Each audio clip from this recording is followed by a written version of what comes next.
I don't know if you ever reach perfection.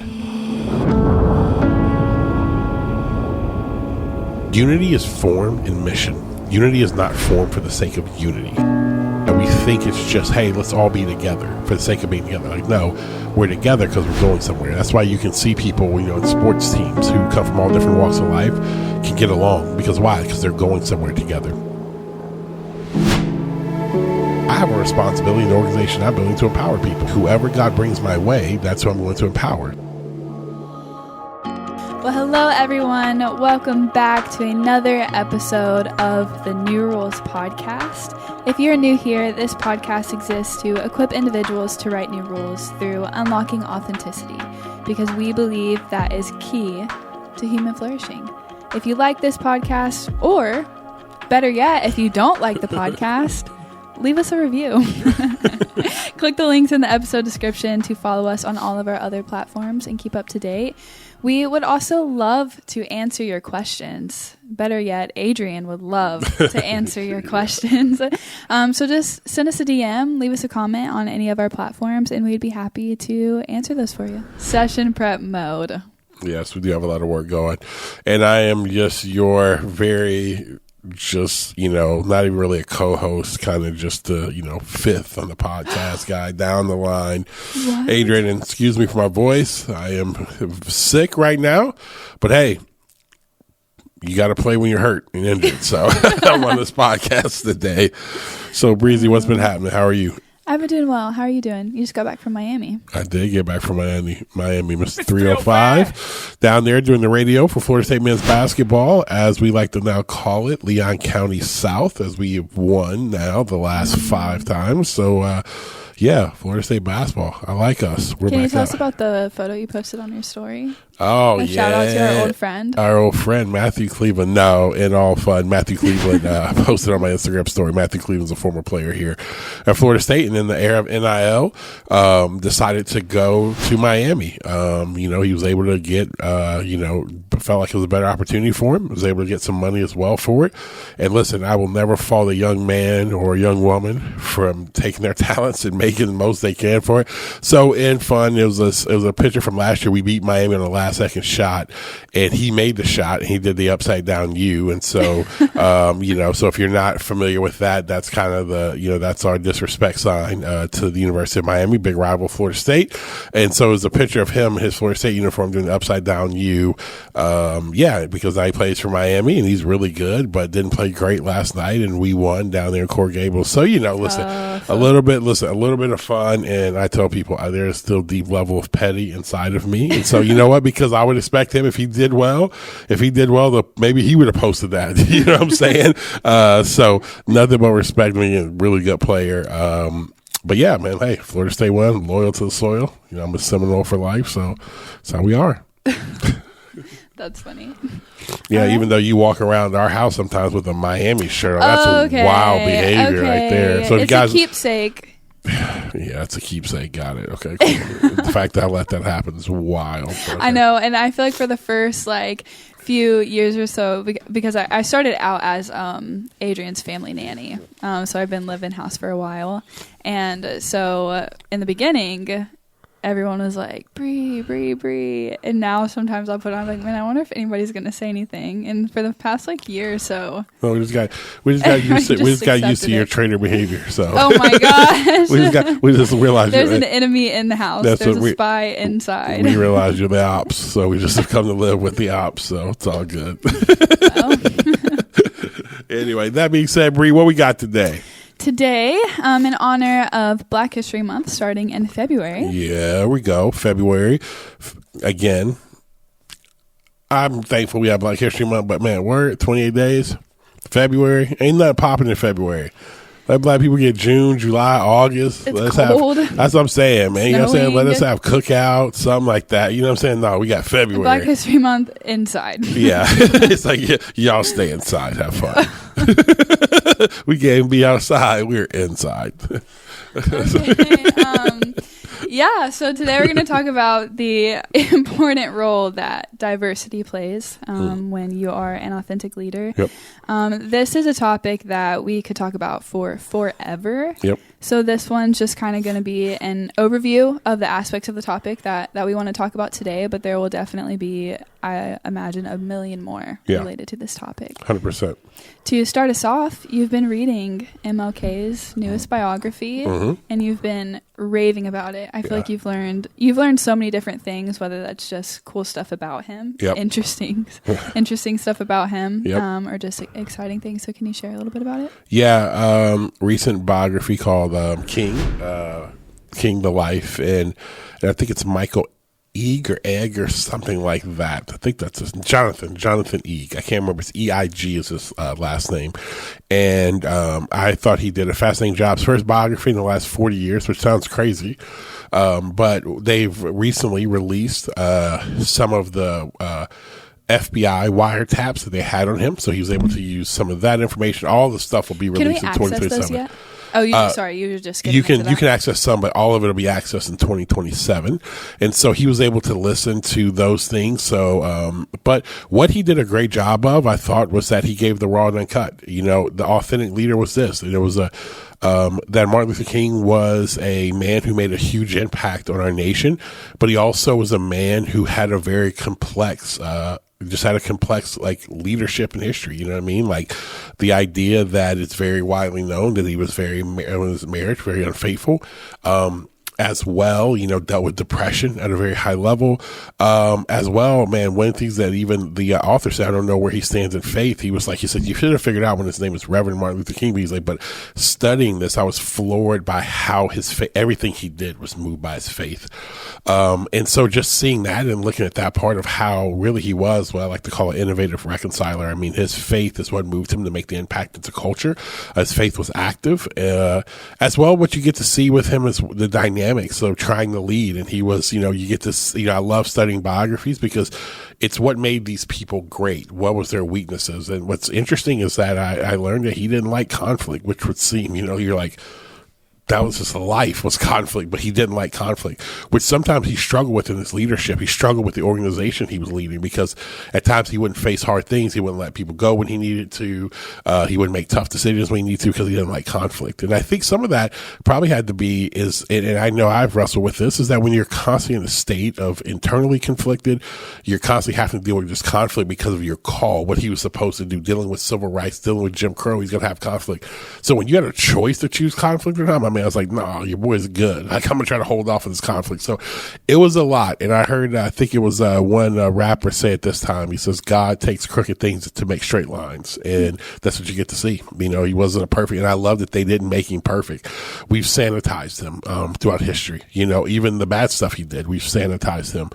But for some reason, I tell you, it's interesting because, you know, we all romanticize the past, but you know what?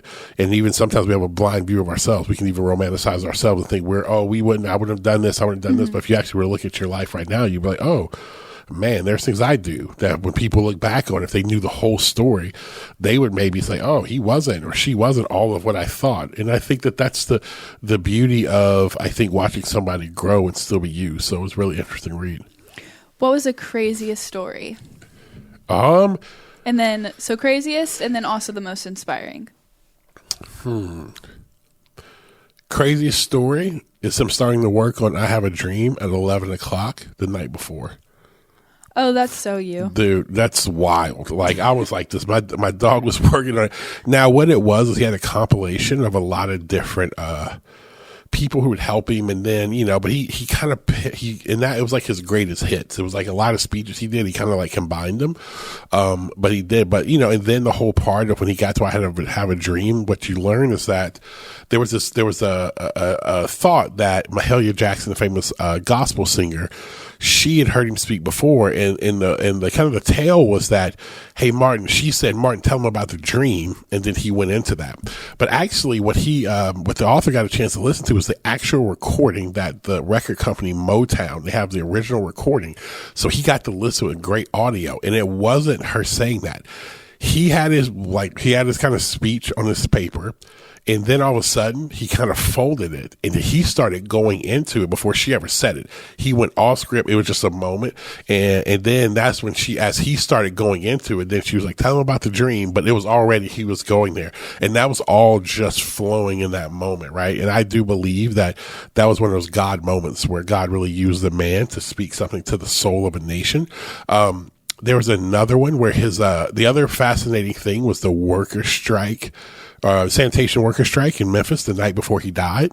All of that was off the top of his head. And I'm telling you, it is, when someone says the word like prophetic, it's like foretelling. And at the end of his speech, it's that literally he was shot the next day. He literally says, I've been to the mountains. He's like, I've been to the mountaintop, though I may not get there with you. I've seen it. He's like, I've seen the other side. And he's like, death. He's like, I want to live a long life. He's like, but I'm not scared of death. He's like, my eyes have seen the coming of the glory of the Lord.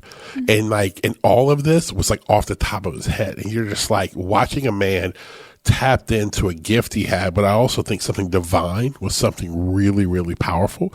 And the second question you asked was? The most inspiring. Most inspiring for me was his Riverside Baptist. I think it was Riverside Baptist speech, where he talked about he couldn't separate himself from his conscience. People were getting really frustrated because he started talking a lot about the Vietnam War.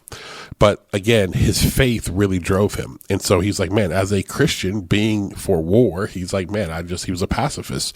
And he's like, I cannot speak on this. We've got people, being sent over there, dying in droves. We got people here dying and living in poverty. And yet still we're sending millions and millions and millions of dollars to do this war. Why are we not taking care of people here?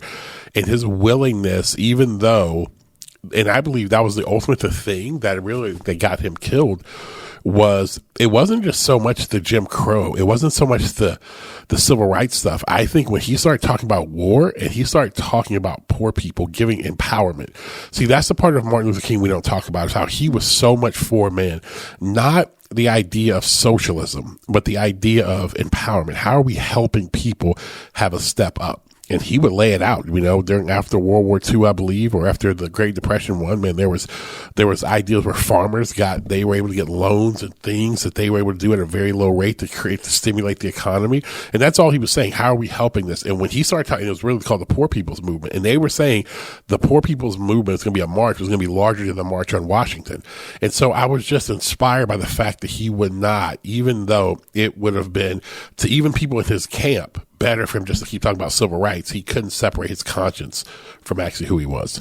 You already talked about this a little bit, but can you explain a little bit more of your viewpoint on, I guess, what we would consider a chasm between his onstage and his backstage reality, especially as more has came up. Mm-hmm. I think that I would especially like to hear your thoughts on this because you're also a man of faith. Yep. And I think it's something that's super prevalent in our current cultural moment. Yeah. Yeah, I think that what I try to do, and especially as I've gotten older, when I was younger, I would have these very, honestly, these views that were incredibly, judgmental toward people and toward leaders, right? And so stuff to where I would get myself to a place to where I can't believe this. I can't believe this. I can't believe this. They did this. They did this. They should never do this. They should never do this. I can't believe this. But what you start to realize is that people are in process, and that doesn't mean that it's okay. So that's not in any way of me saying what he did was fine. No. But what I would say, I think a lot of that led to some of the stuff he was dealing with internally as well. But what I do think it is that it's as a person of faith, when I read the Bible, I'm really perplexed by who God actually uses. I mean, when you really read it, there's just a lot of jacked up people God used. I mean, I try to tell our church this a lot. Well, can you imagine, if David in the Bible was today, what I'm saying? A dude who was a man after God's own heart, wrote the Psalms, danced in front of God, defeated this great giant, was the greatest king in Israel's history. Then he doesn't go to war, who knows? I mean, some people, I mean, there was Bathsheba where there's a story where he sees her. He's a king, so he has all the power. So she has no choice. So some people would say, man, was it abuse or whatever? She shows up. When she shows up, next thing, they get a baby, then her husband, he gets more to the front lines. I mean, it sounds like something off of Game of Thrones, like the game get killed, all this, and yet still God still uses it. So my point of why I say that, I think that what you have to, I always say this, authentic leaders are really honest about where they are. They even know where they have shortcomings. And that doesn't mean, but the point, are you still in process of getting better at those things? Are you open? Are you honest? Are you transparent and moving that direction? Because that's what you're trying to do in this life, is shrink the gap between your on-stage reality and your backstage, your backstage reality versus your on-stage presence. In every human being, you are a liar if you say you don't, like, everything that you do on stage is the same thing you do backstage. It's not true. Right. It's not true. We're all in process. The thing is, you're trying to shrink that gap throughout your life. Do you think that that's a gap that should, at some point, is the hope that it's completely non-existent, or are there things that should stay in backstage, some things should stay? No, I think that as you continue to grow in life, that gap should be shrunken. Maybe, I don't know if you ever reach perfection, because I think there are some things, man, like you may have like some of those, depending on how you're leading. So, for example, I've seen where people who really are helping those in the mental health space really struggle.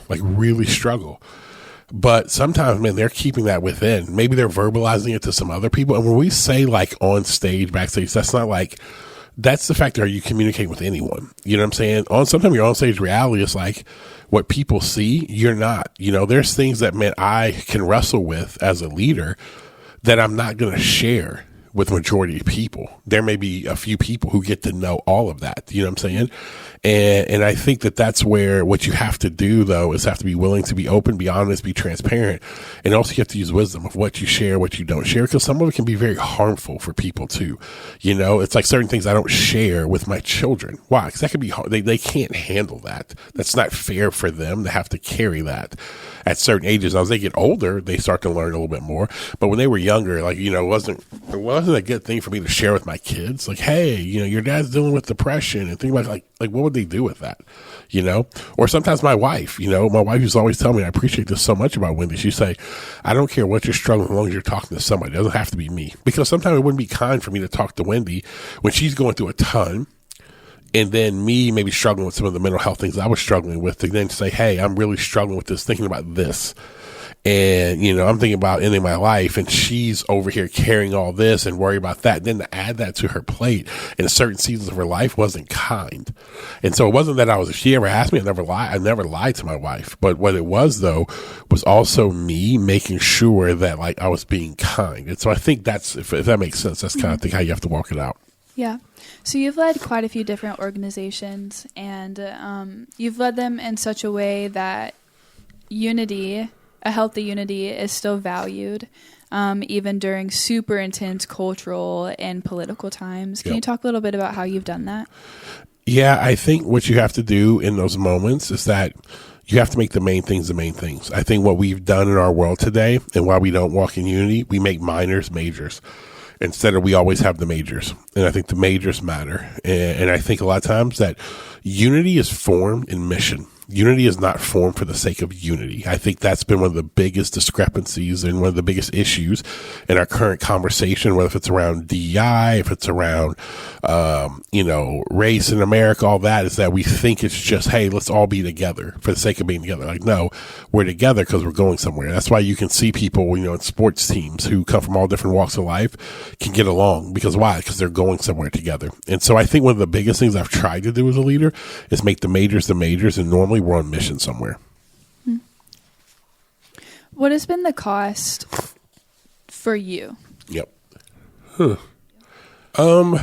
It's just cost a lot, because I think over time what's happened for me has been, I just have had to learn how to say what in what environments and what things. I think at times I can't say what I really want to say all the time. I have to eat certain things because I'm leading.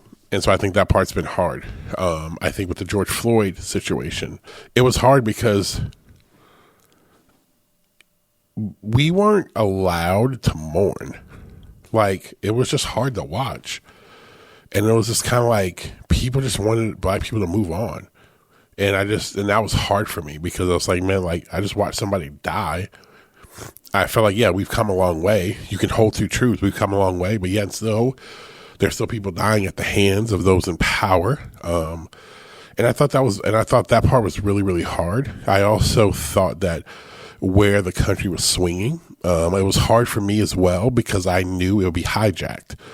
This is what tends to happen. It happened in the 60s. It was civil rights went on. The next thing you know, it was the anti-war thing, but like it gets hijacked, you know? And I think that's what gets frustrating for me is that whenever there becomes a movement that focuses on people, specifically Black people moving forward, that movement can get hijacked. And normally it gets hijacked by those who are white.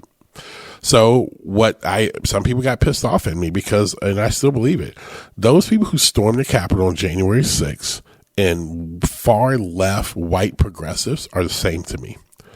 Because what they do is they don't care about people who look like me.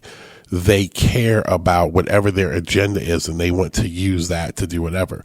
And so when I hear the far right and they throw everything into the woke bucket, whatever, what that is, that's about your political ideology. You know what's going to happen? That there's some psychos out there that really have a very racist point of view and it harms people.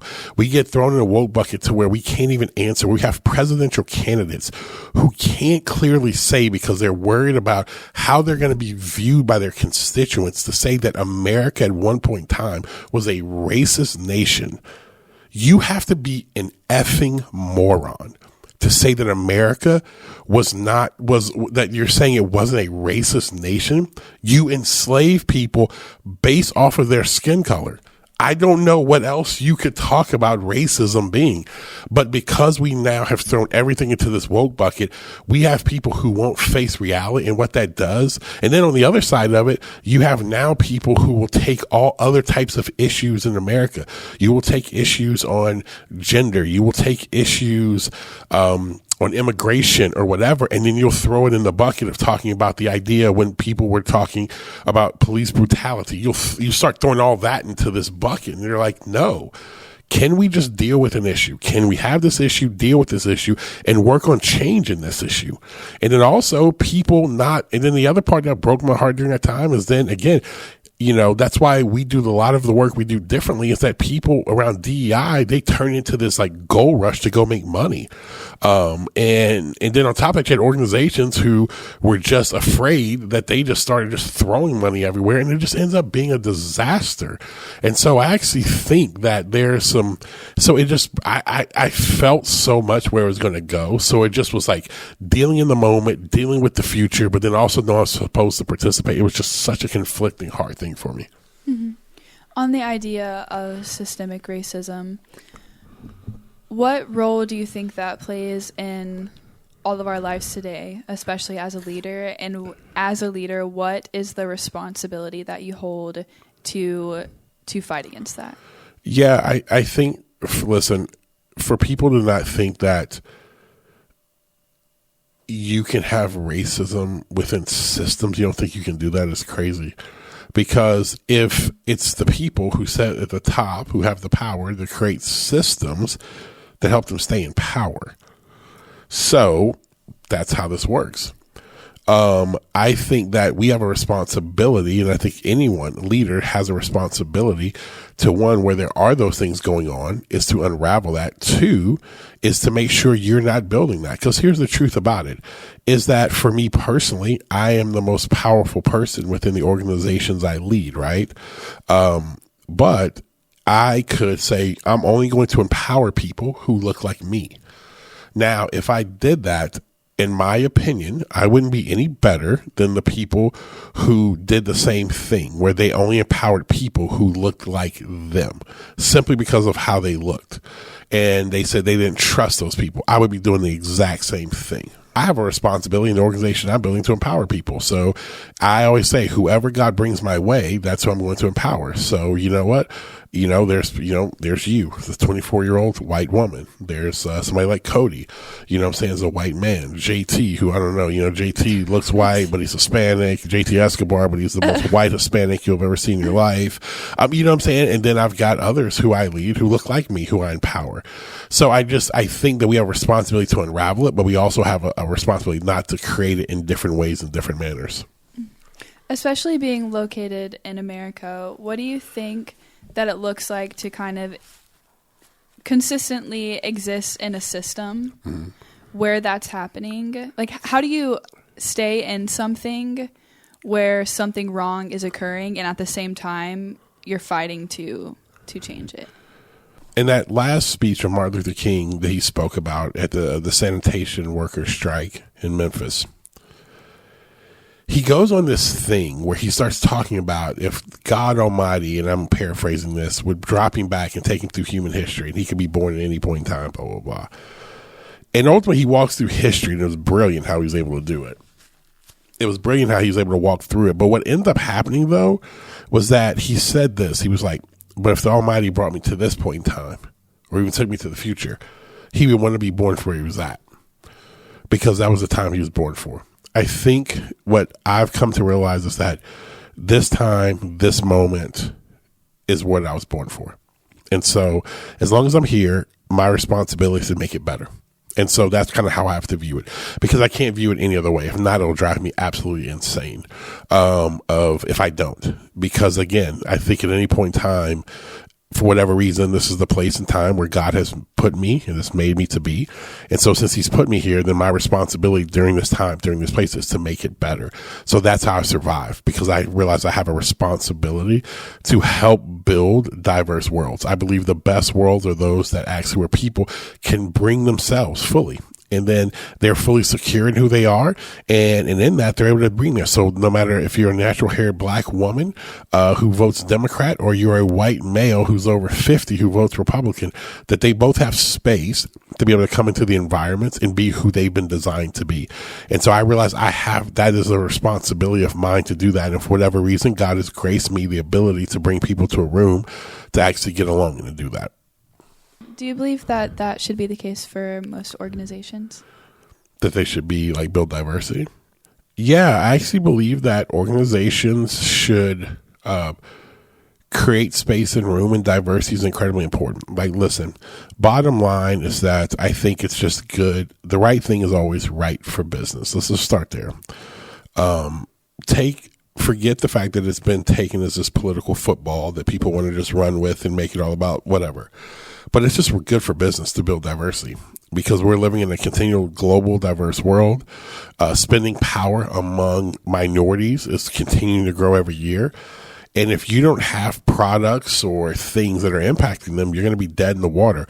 Also, not just minorities, but the different of thought, creativity, skill set, intellect, coming from all different walks of life. You've got to do that. I think if you're building a successful company, you should have a diverse workforce, because you're probably dealing with diverse types of people all across. So I think it's right for business. But on top of that, I just also think it's the right thing as human beings and for human flourishing. I totally disagree with companies that realize man, we're just here for the business. I don't agree with that. We live in this world. We should make this world better. I believe you have a higher obligation, not only to just return dollars to your shareholders. You can return dollars to your shareholders and still build healthy, great cultures, place where people want to work, that impacts them in their homes. It impacts their communities, where you actually have your companies at. Are you actually doing things that makes the environment better? Are you creating jobs for those communities? All those things can happen. Listen, human beings are incredibly gifted. We're incredibly gifted. So our ability to do certain things, I just think so many times we just get so lazy and we don't want to do the hard work. But I believe that we can. I believe that we have a responsibility to make the world better. If you start a business, you're responsible through providing that product. Does that product make our world better? But then do the people working there, are they better, which makes their communities better, which makes our cities better? I just think you have a responsibility to do that. Now, that's my worldview that I believe. And I personally don't want to work with anybody who doesn't believe that. If all you're into is just making money and that's all you want to do, that's fine. But don't pigeonhole or don't use the lame excuse that if you start talking about culture or making, your employees better or your communities better or, whatever, you start talking about diversity. Oh, you don't care about making money. That is such a lame, boring argument. It's not true. If you're a functioning, semi-decent adult, you know how to hold a few things and you can do a couple things. You can provide incredible value financially for those who work for you, your shareholders, whatever. And you also can provide incredible value for those who work for you and for the communities that you actually are based in. Like I said in the beginning, this one is going to be a pretty brief overview, but that we'd continue the conversation, I imagine, a million times over. As we come to a close, I do have one more question. What do you predict for the upcoming election? That everybody's going to get along. No. I think we will continue to go mad because we've gone over the tipping point. We've gone over a tipping point that we can actually have rational conversation. Unfortunately, I think something, drastic will have to happen in our country to reset us, to bring us back to reality. Because we're now living in a fantasy. I think Republicans live in a fantasy world. I think Democrats live in a fantasy world. And all people are doing is what you're seeing is people just pushing things to create power and have power structure or whatever. And now we'll buy anything that will allow us to stay in power. There's no greater than what we're seeing with the two candidates who probably will be the ones who will have to vote for. You have one. Let's just start with our current sitting president. That if you have any bit of just rational thought, we all know he's not fully there. That he's not capable of the job. He just is not. Listen, I can't imagine. I'm 45 and I feel like I don't know if I'm capable for the job. My man is in his 80s, cognitive behavior is going down, and people are propping that up. And they're coming out, oh, look, man, he's the hardest working president ever. I'm like, dude, it's known. My man naps a lot, right? We're doing that just to keep power. On the other side, we have a dude who's a felon. He's a full-fledged felon who led an insurrection. And if you want to say, you can say whatever in this, and we lie to ourselves to say he's not that. We lie to ourselves to say Joe Biden's not that. But what it is showing our country, we will buy whatever thing you want to tell us to whoever we think will get us the world that we want. We're willing to buy into lies. And here's the sad thing about it. On both sides, the biggest one is watching people of faith actually believe these lies on both sides. It is one of those things where I do believe it breaks the heart of God. And I believe that our nation will have to come to something that resets us, to ground us back into reality. Because right now we are it's like we are living in an actual fantasy, and it's going to be very dangerous.